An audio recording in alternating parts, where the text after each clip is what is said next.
کہ یہ سچی ہے، یہ جھوٹی ہے، سچ ہے، یہ جھوٹ ہے، وہ کتاب اللہ کے سامنے. اب کہتے ہیں کہ قید ہے اس کے اندر کہ مکذوبہ. بھئی مکذوبہ اگر پہلے سے ہی یہ طے ہو گیا، پہلے سے ہی پتا ہے کہ یہ مکذوبہ ہے، تو پھر اس کو کیا پیش کرنا ہے کتاب اللہ کے اوپر؟ یہ ہے کہ یہاں پہ اطلاق ہی ہے، یعنی آپ ایک چیز کو اسی چیز سے ڈیفائن کر رہے ہیں، ایک چیز کی تعریف شیء بھی صحیح کر رہے ہیں. ٹھیک ہے، مسئلہ یہ ہے کہ مطلقاً آقا علیہ السلام نے فرمایا یہ جھوٹ ہے. کہیں بھی جھوٹی بات ہو سکتی ہے، کسی بھی واسطے سے جھوٹی بات ہو سکتی ہے، کسی بھی جگہ پہ جھوٹی بات ہو سکتی ہے. کوئی لکھنے والا جھوٹی لکھ سکتا ہے، کوئی بولنے والا جھوٹ بول سکتا ہے. ٹھیک ہے، بہت سارے کافی ہو گیا عوامل بھائی، تھے. کافی ہو گیا، ٹھیک ہے، سب کو بور کر دیا آپ نے، اور سب نہیں کو کافی بور کر نہیں، دیا، میری بات سنو ذرا. سب تو کو اب بور کر دیا. یہاں پہ اس نے کہا کہ یہ مقید ہے، مقید نہیں ہے. یہاں پہ مطلق ہی فرمایا کہ حدیث کو اگر جانچنا ہے کہ جھوٹی ہے یہ سچی ہے تو کتاب اللہ پہ. پہلے تو معلوم ہی تو نہیں تم ہے یہی کہ خود حدیث کرتے سچی ہیں، ہے آپ جھوٹی ہے. خود یہی کرتے ہیں بھائی. ہاں، بخاری مسلم کے پہلے- جو احادیث پہلے جن سے معلوم ہی نہیں- ان کے مقابلے میں قرآن کی کوئی آیت نہیں ہے، تم اس کو چھوڑنے پہ تیار ہو؟ میں اور بتاتا ہوں بخاری نا، مسلم احمد کتاب مسند اللہ احمد پہ- آپ کے کتب سنو، میں جو احادیث ہیں، اور سن لے، اگر ان کے ساتھ مولوی صاحب قرآن سن کی لے پہلے. آیت نہ ہو تو تم کہتے اس سے پہلے- ہاتھ اٹھانے کے تیار ہو؟ آپ کے فرقے میں کوئی اس کا میں قائل ہے؟ بتاتا ہوں نا، کیوں مزاحیہ باتیں کرتے ہوئے ادھر آ میں کے؟ بتاتا ہوں مزاحیہ باتیں نہیں. میں آپ کے اس کا فرقے میں کوئی کہتا قائل ہی نہیں ہے بھائی. کوئی نہیں. چڈو سانو میں- کیوں ٹائم ضائع کر دے ہو؟ اس کا کوئی قائل ہی نہیں ہے. پھنس گئے ہو تم. سنو، تمہارے مشائخ تم پہ غصہ کریں گے، کل آپ کو ادھر ککڑ بنائیں گے. میں تمہیں بتاتا ہوں مولوی صاحب، سنو، میں تمہیں بتاتا ہوں، سنو ذرا. مدرسہ کل نہیں جانا، یہ مار کتاب پڑے ہے گی آپ کو. یہ مدرسہ ہے کل محدث ابن جوزی علیہ الرحمہ کی کتاب الموضوعات. ٹھیک ہے، اس کے اندر امام ابن جوزی علیہ الرحمہ یہ وجوہ بیان کرتے ہیں. کئی بھائی اس نو چڈو آؤ ابو بکر عمر پہ گل کرتے ہیں، ابو بکر عمر خلافت امامت پہ بات کرتے ہیں. اس کو چھوڑو، کیا بول سکتے چڑھا تم نے؟ خود پھنس گئے ہو، خود پھنس گئے. تم نے اپنے مذہب کی تم نے بہت بار بتلان کرا دیا. آپ نے بہت بتلان کرا دیا اپنی مذہب کو. آپ نے خاک میں ملا دیا بھائی. بخاری مسلم سب غلط ہو گیا آج. سوال کیا نا، سنو، ابھی تم نے جو سوال کیا ہے وہ اس کا جواب سن لو. کہ کہتے ہیں تمہارے مذہب میں کسی کا بھی یہ مسلک نہیں، محدثین کا یہ مسلک ہے. موضوعات ابن جوزی ہے، ٹھیک ہے، اس کا صفحہ نمبر 62 ہے. یہاں پہ کیف یعرف الوضع فی الحدیث، حدیث کو پرکھنے کی بات ہو رہی ہے، کیونکہ نبی علیہ السلام نے بڑا سخت حکم ارشاد فرمایا ہے کہ حدیث کے معاملے میں جھوٹ بولنے والا بندہ پکا جہنمی ہے. اس واسطے ہمارے محدثین نے اس پہ کام کیا ہے. تمہاری طرح نہیں ہے کہ کہیں سے بھی کوئی مل گئی اور کہا کہ یہ لکھی ہوئی ہمیں ملی ہے یا سنائی گئی ہے ہمیں.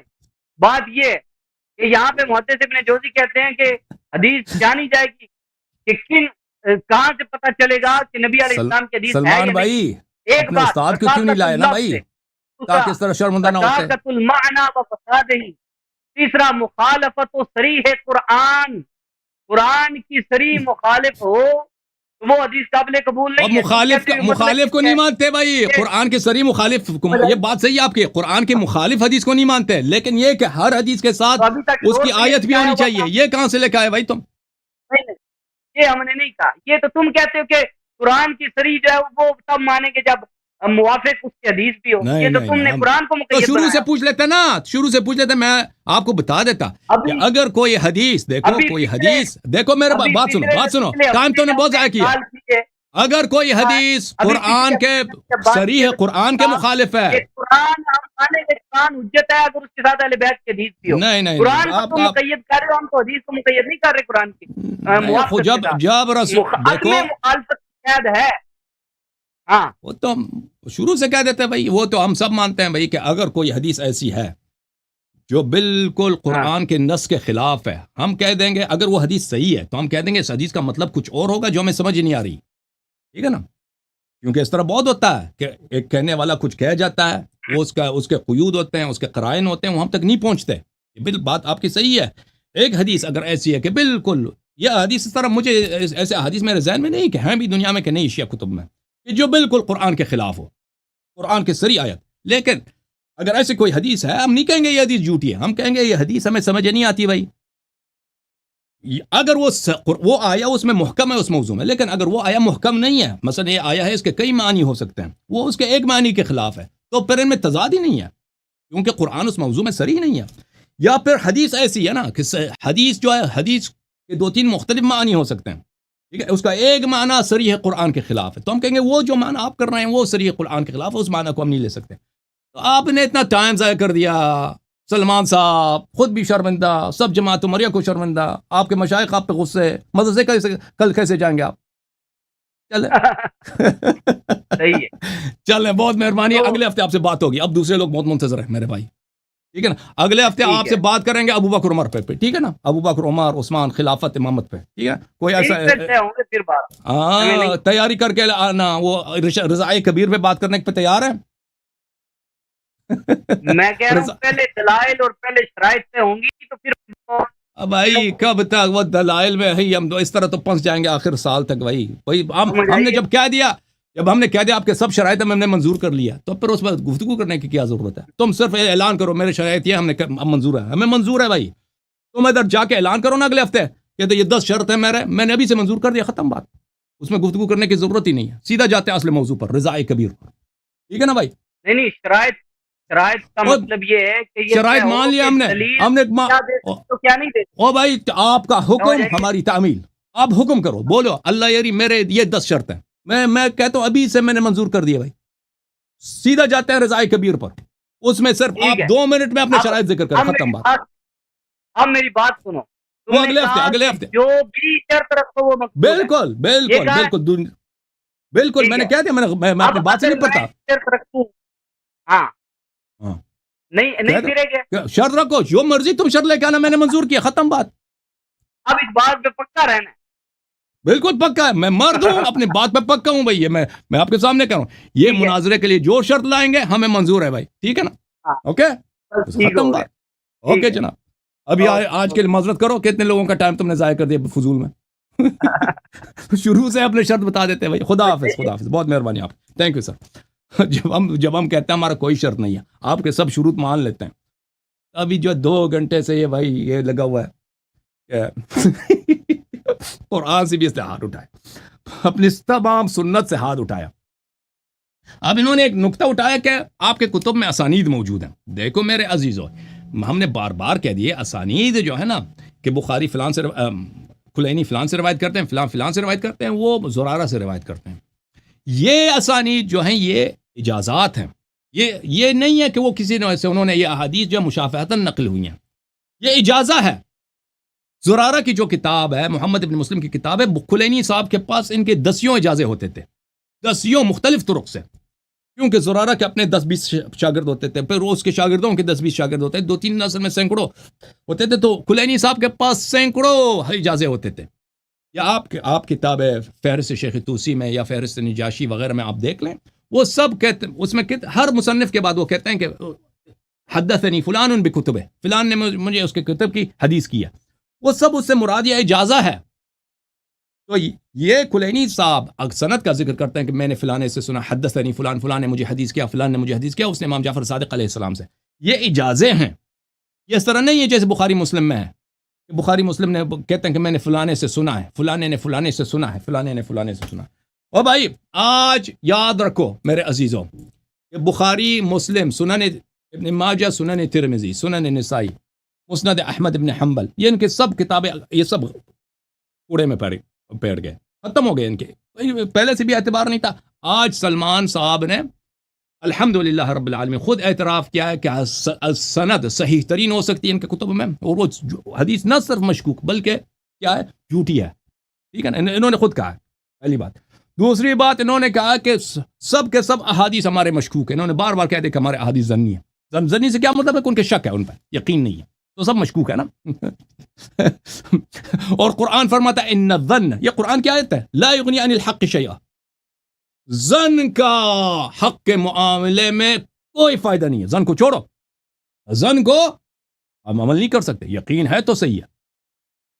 ولا تقف ما ليس لك به علم، اللہ تعالیٰ قرآن مجید میں فرماتا ہے پیروی نہ کرو حرام ہے جس پہ تمہیں یقین نہیں ہے. جب تم خود کہتے ہو کہ تمہاری پوری سنت ہی مشکوک ہے، یہ تو قرآن کے خلاف ہو گیا، پھر اس کی سنت کی اتباع کیسے کر سکتے ہو؟ تم مشکوک ہے، اس کی اتباع نہیں کر سکتے. ختم بات نہیں کر سکتے تم. تو الحمدللہ. اور پھر انہوں نے یہ بھی اعتراف کیا کہ ہم ہر حدیث کو قرآن سے ملائیں گے. انہوں نے خود کہا نا آج کہا نہیں کہا کہ ہماری حدیث کو قرآن سے ملائیں گے، قرآن میں آیت ملی تو وہ صحیح ہے، تو بھائی تو پھر بخاری مسلم چلی گئی نا، ختم ہے. اس میں کتنے حدیثیں ہیں کہ اس حدیث کے متن پہ قرآن کی آیت موجود ہے. جی بھائی مجھے نہیں معلوم یہ کل مدرسے کیسے جائے گا. ادھر تو مولوی بیٹھا نا موٹے موٹے گردن والے اس بیچارے کو وہ بھائی وہ ورغلاتے ہیں کہ تو جا اللہ یاری کو پسا. یہ ان کا منصوبہ ہوتا ہے، یہ بالکل میٹنگ ہوتی ہے، کمیٹی ہوتی ہے ان کی، وہ تحقیق کر کے کل جا کے اللہ یاری کو اگلے ہفتے اس طرح پسائیں گے، وہ یہ کہے گا تم یہ کہنا، یہ کہنا. یہ سب آیت ہے نا الحمدللہ، ان کے سب مکر وغیرہ ختم. اب جو ہے نا وہ تو یہ مولوی صاحب ان کے جو اساتید ہیں مشائخ مدرسے میں، وہ تو یہ نہیں کہیں گے کہ ہم نے آپ کو غلط سکھایا تھا، وہ تو ان کو ڈانٹیں گے کہ تو نے جو ہمارا بیڑا غلط کیا. وہ تو اعتراف تو نہیں کریں گے نا. مولوی اعتراف کرے گا کہ میں آ رہا ہوں، وہ اس کو کہے گا کہ تو نے ہماری بے عزتی کرائی اللہ یاری کے سامنے. چلے الحمدللہ، شیعوں کو مبارک ہو.